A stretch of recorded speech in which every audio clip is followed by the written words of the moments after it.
One of the things that frustrates me when I see people beginning to study the Old Testament, and as I've said before, they make such a good beginning reading through Genesis and Exodus, and then they start to lose their zeal when they get bogged down in Leviticus and Numbers and so on. And I get disappointed because I just want them to get to 1st and 2nd Samuel. I love the books of Samuel.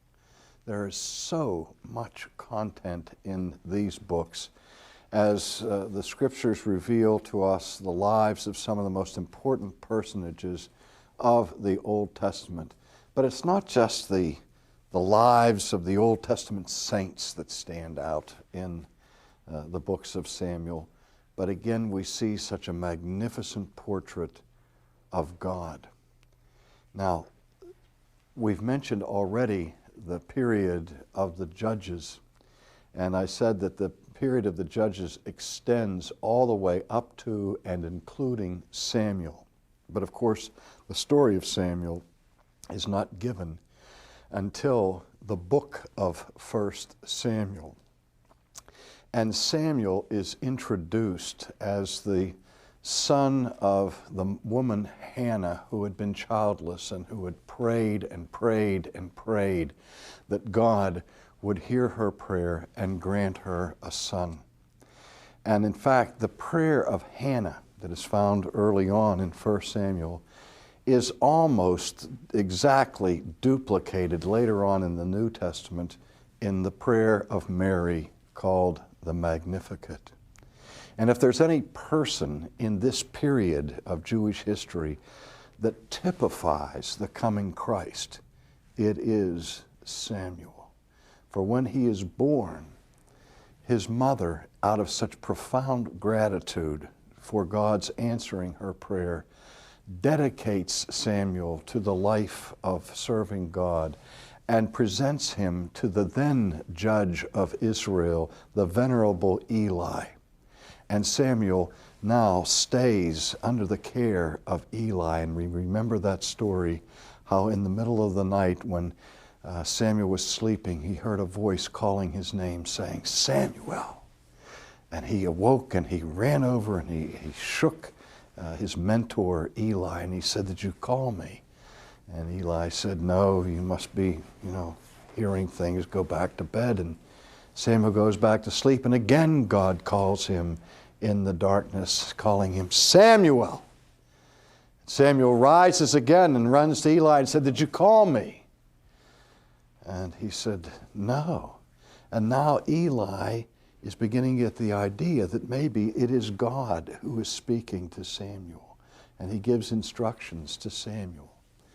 And so Samuel returns and goes back to sleep again. And now the third time God comes and speaks to him in the intimate form of address, "Samuel, Samuel."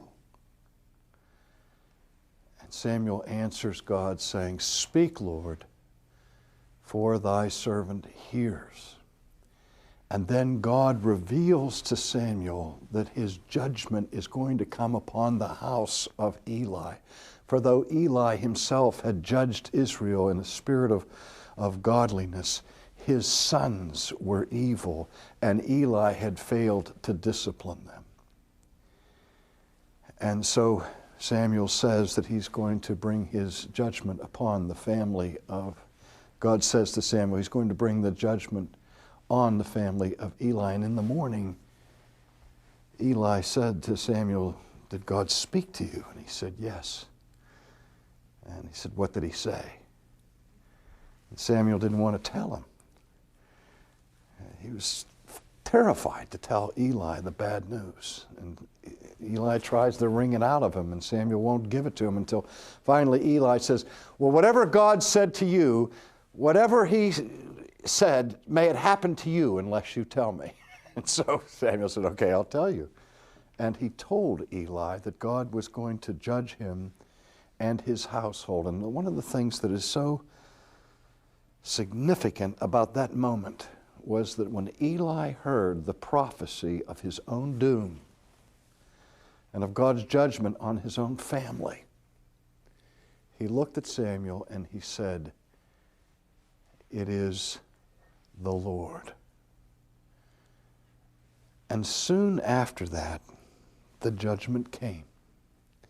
It came with the ignominious defeat of the Israelite soldiers, in which Eli's sons were killed. And when Eli got the report of this, he fell over dead. But the darkest moment of Israel up to this point took place in this context, because in that battle, the Ark of the Covenant, the throne of God Himself, was captured by the Philistines and taken away and set up as a trophy in the temple of Dagon, the Philistine god. And of course, the surviving daughter-in-law of Eli gave birth that day to a child. And she herself died as a result of her giving birth in this travail. But before she died, she named her son Ichabod, or Ikavod, which means the glory has departed. Because the throne of Yahweh, the sacred ark, had been captured and placed in the hands of their most bitter enemies, the Philistines. The glory had departed from Israel. And it's in that context that Samuel emerges as the spiritual leader of the nation. He has to step into the empty shoes of Eli at a time when the national faith and the national hope had reached an all-time low. But of course, we know the remarkable events that transpired thereafter, how that when the Philistines brought the throne of God into their temple to mock it and to use it as a trophy, what happened was the people themselves were afflicted by plagues, and their statue of their God was smashed into 1,000 pieces, and the 5 kings of the Philistines began to play musical ark, shipping it from one city-state to another, from Gath and Askelon and so on. And everywhere the ark went, the plague went. Until finally, they got the message. It's not a good idea for us to keep the ark of Jehovah in captivity. And they sent it back by an ox cart, in another remarkable story that I don't have time to go into now. But in that event, when the ox carts, or the cattle, were carrying this ark in this cart, no one was driving the ox cart. It was being led simply by the Spirit of God. And it came across the border back into Israel, precisely to the place where God had ordained that it should come.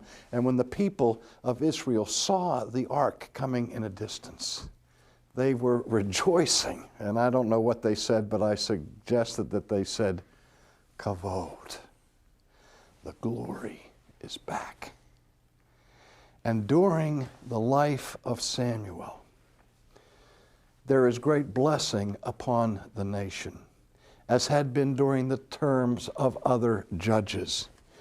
But at the end of his life, or near the end of his life, again Israel's hearts became hardened, and they did what was wicked in the sight of the Lord. But this time, their forsaking God took on an entire new dimension, one that was unprecedented in Old Testament history, and we read it in chapter 8 of 1 Samuel.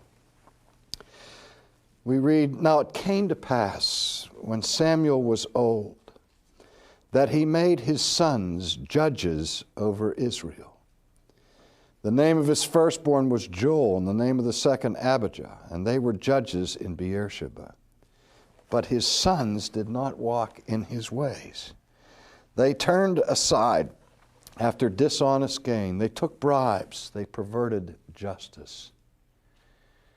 And we're seeing now the repetition of the same thing that happened with the sons of Eli. You know, it's been said kind of as an axiom that God has no grandchildren. That just because somebody is a godly person and they have children, that does not automatically guarantee that the children will follow in the footsteps of the parents, because every generation needs conversion. And as soon as we think that we can bottle it and sell it and control and manipulate the gifts of God's Spirit, we've missed the whole reality of redemption.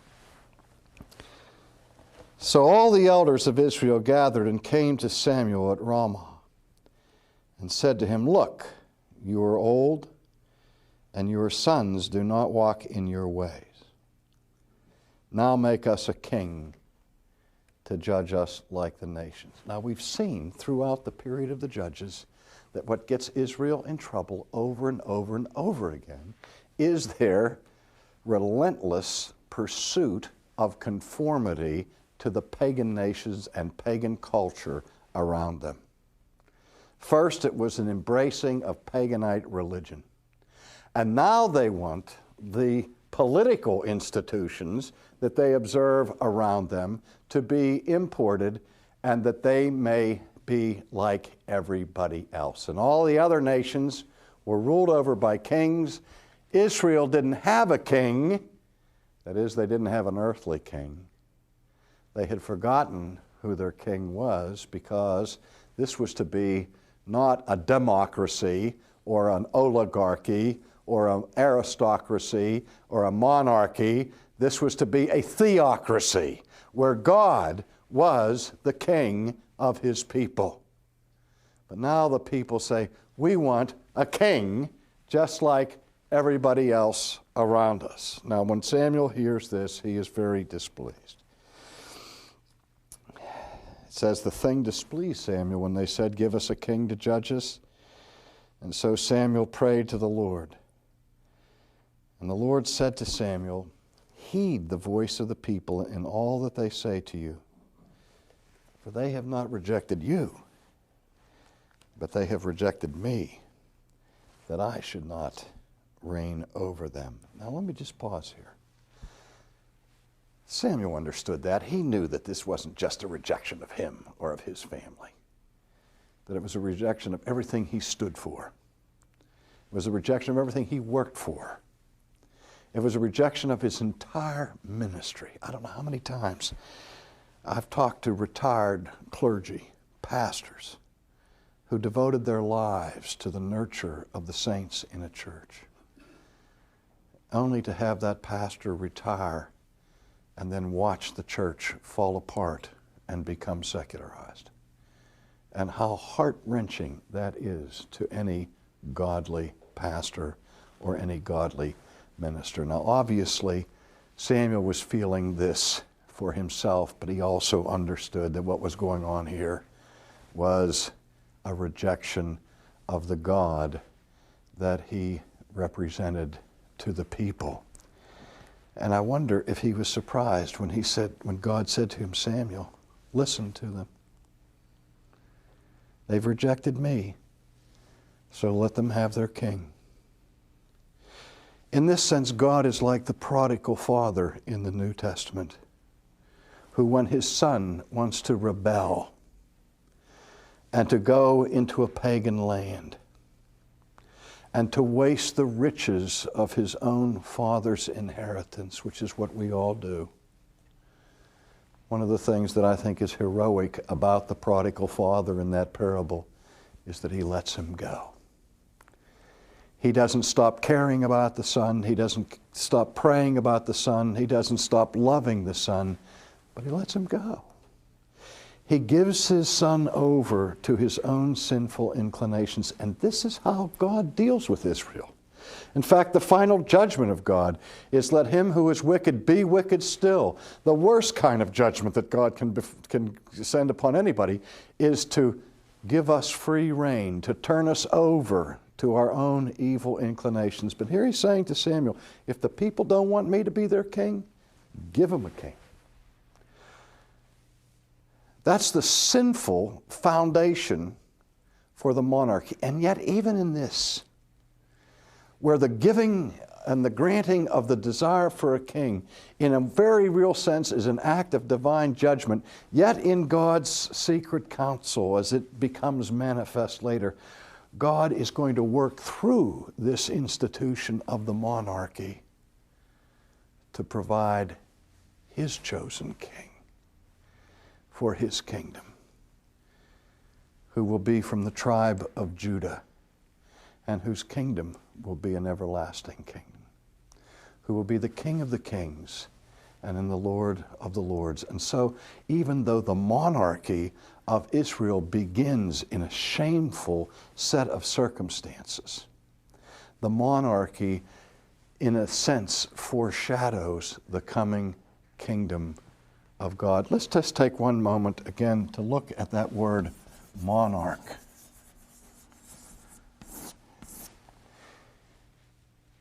When we started our study, we looked at the very first verse of Genesis. In the beginning, God created the heavens and the earth. In the Greek translation of that, the word for beginning in Genesis 1 is the same word that it is in the first chapter of John's Gospel, NRK, in the beginning.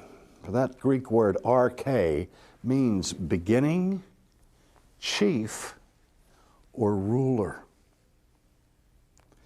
And the word RK,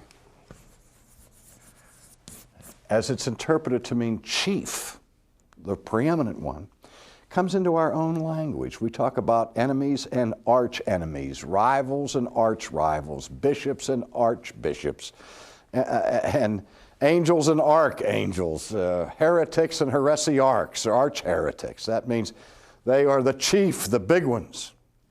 The idea of the word monarchy means one chief, one ruler, one sovereign. And the reason that this is such a dramatic moment in Jewish history is that up until this point, there was only one ruler for Israel, and it was God. And so God sees in this desire for an earthly monarch an attempt to supplant his reign. They have rejected me, that I should not reign over them.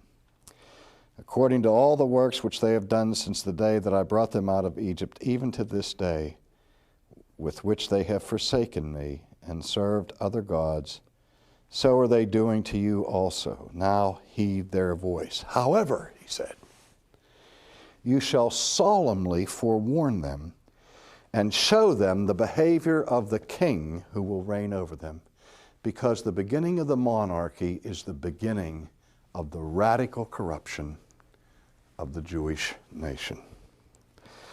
So Samuel told the words of the Lord to the people who asked for a king, and he said, this will be the behavior of the king who will reign over you. He will take your sons and appoint them for his own chariots to be his horsemen. And some will run before his chariots. That is, he's going to set up a draft board, and he's going to conscript your sons and use them for the advancing of his conquests. He will appoint captains over his thousands and captains over his 50s. He will set some to plow his ground and reap his harvest, and some to make his weapons of war and equipment for his chariots. Now you're going to begin to work for the state instead of for yourself. Instead of being able to eat what you produce, you're going to have to use the labor of your farming to feed the government. So that's what's going to happen. He will take your daughters to be perfumers, cooks, and bakers. And he will take the best of your fields, your vineyards, your olive groves, and give them to his servants. He will take your male servants, your female servants, your finest young men, your donkeys, and put them to his work. He will take 1/10 of your sheep, and you will be his servants. And you will cry out on that day because of your king whom you have chosen for yourselves, and the Lord will not hear you in that day. Nevertheless, the people refused to obey the voice of Samuel, and they said, no, we will have a king over us, that we may be like all the nations, and that the king may judge us and go out before us to fight our battles. And so after this solemn warning, God instructed that an emerging hero among the people, a man with great gifts of military might, a man of enormous stature and handsome, and proud. From the tribe of Benjamin, which should have been a hint already, because going back to the patriarchal blessing of Genesis, it was to the tribe of Judah that the kingdom of God was promised. The scepter shall not depart from Shiloh until Judah comes. The scepter shall not depart from Judah until Shiloh comes. But this man, who is the first king of Israel, is not from the tribe of Judah. He's from the tribe of Benjamin. Interestingly enough, because later on, centuries passed, another Benjaminite by the same name becomes very important in redemptive history. For both of these men were named Saul. King Saul and Saul of Tarsus. The first Saul ends in disgrace. The second Saul becomes the apostle to the Gentiles. But Saul is anointed by Samuel as the first king of Israel. And his reign begins with glory. He has tremendous military victories, and he becomes enormously popular with the people. But there was a fatal flaw in the man. There was a kind of arrogance that befell Saul. On one occasion, he was waiting for Samuel, who was to come and bless him before they went into battle, and to offer the sacrifices to God to prepare the armies for that occasion. And Samuel didn't show up exactly on time, and so Saul was impatient. And so he took it upon himself to make the sacrifices. Yes, there was a separation of church and state to the sense that there was a division of labor here, and it was not the responsibility of the king to arrogate for himself the rights and the privileges and the authorities of the judge. But Saul took his filthy hands and desecrated the holy things. And at that moment, Samuel arrived and he saw it. And he said, "For this, Saul, God has rejected you, and he has reserved for himself a man after his own heart, whom he will raise up to replace you and your house." And Saul goes crazy. He shrinks from his responsibility as the commander-in-chief when he's confronted by the champion of the Philistines with the giant Goliath. And he stands aside while a young boy comes up and delivers the nation from the oppression of the Philistines. And the people begin to sing in a very short time, "Saul has slain his thousands, David has slain his tens of thousands," and Saul is enraged and filled with jealousy, and to the end of his life pursues David, whom by now Samuel has anointed to be the king. Inauspicious beginning for such a remarkable monarch.